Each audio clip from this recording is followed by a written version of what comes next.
તો જ્યારે કોઈ બાળકને શરદી ઉધરસ થાય તો માતા પિતાને એ ચિંતા થાય કે મારા બાળકને કફ તો નહીં થઈ જાય ને, ભરાણી તો નહીં થઈ જાય ને, ન્યુમોનિયા તો નહીં થઈ જાય. અને જ્યારે બાળકો શ્વાસવાળા બાળકો હોસ્પિટલમાં એડમિટ હોય તો એવા મોટા ભાગના બાળકોને ન્યુમોનિયાની તકલીફ હોય. અને અંડર 5 મોર્ટાલિટી એટલે 5 વર્ષથી નીચેના બાળકને જ્યારે મૃત્યુ થાય જે દાખલ બાળકોનું, એમાં પણ ન્યુમોનિયા એક મહત્વનું પરિબળ હોય છે, મહત્વનું કારણ હોય છે. તો ન્યુમોનિયા વિશે વાત કરીએ તો ન્યુમોનિયા કોને કહેવાય? ન્યુમોનિયા એટલે ફેફસામાં થતો પાક, ફેફસામાં થતો ચેપ, એક જાતની ભરાણી. ન્યુમોનિયા કોને ન કહેવાય? સાદી ઉધરસ આવતી હોય એને આપણે ન્યુમોનિયા ન કહી શકીએ, કારણ કે ન્યુમોનિયાની તકલીફ છે ફેફસામાં થતો પાક છે, જ્યારે શ્વાસની તકલીફ છે, ઉધરસની તકલીફ છે, એ છે શ્વાસ નળીમાં થોડો સોજા આવે તો એને લીધે ઉધરસ થાય. તો ન્યુમોનિયાની તકલીફ હોય તો બાળકને શું તકલીફ થાય? ન્યુમોનિયામાં સૌથી વધારે તકલીફ થાય તાવ આવે, બહુ ભારે તાવ આવે, અને તાવ ઉતરી જાય પછી એ બાળક ઘેન મારીએ, થોડું સૂતું જ રહીએ, સાથે સાથે બાળકને શ્વાસ લેવાની ગતિ વધારે થાય એની, અને સાથે સાથે કેવું છે, શ્વાસ લેતા લેતા બાળક થોડું કણચે, એટલે આ જાતનો અવાજ આવે. અને જો ન્યુમોનિયા થોડો વધતો જાય તો ગેન સાથે સાથે બાળકના હાથ પગ પણ એકદમ બ્લુ થઈ જાય, સાઇનોસિસ થઈ જાય, એટલે એનું ઓક્સિજનના ટકા થોડા ઘટી જાય. તો આ છે ન્યુમોનિયાના લક્ષણો. તો શું બધા બાળકોને ન્યુમોનિયા થાય? તાવ શરદી ઉધરસ થાય તો એને ન્યુમોનિયા થાય એવું જરૂરી નથી.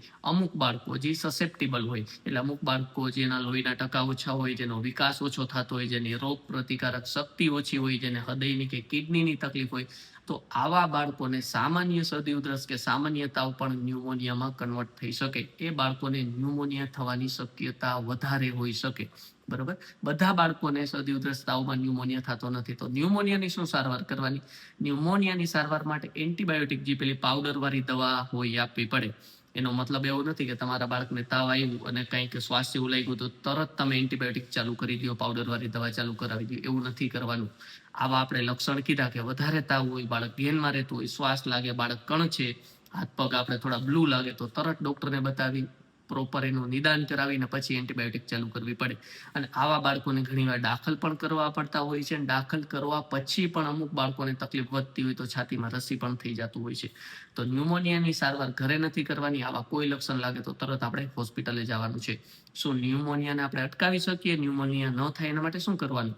તો એના માટે આપણી પાસે એક રસી છે, ન્યુમોનિયાની રસી, જે આપણે સરકારી હોસ્પિટલમાં, આંગણવાડીમાં પણ ફ્રી મળતી હોય છે. સાથે સાથે બીજી વસ્તુ જો આપણે ધ્યાન રાખવી તો સારો ખોરાક, બધી જાતના રસી આપણા બાળકને અપાવી, બાળકનો વિકાસ મોનિટર કરીએ કે બાળકનું બરોબર વજન વધે છે, ઊંચાઈ બરોબર વધે છે કે બીજી કોઈ તકલીફ કે નથી ને. આ બધી વસ્તુનું ધ્યાન રાખવાથી આપણે કોઈ પણ બેક્ટેરિયલ ઇન્ફેક્શન અથવા ન્યુમોનિયા જેવા ઇન્ફેક્શનને અટકાવી શકીએ. પણ તાવ વધારે હોય, સાથે સાથે શ્વાસ લાગે, બાળક ઘેનમાં લાગે, બાળક કણચે, એવું થાય તો તરત ડોક્ટરને બતાવવું પડે. આ ન્યુમોનિયાના લક્ષણ હોઈ શકે. Thank you.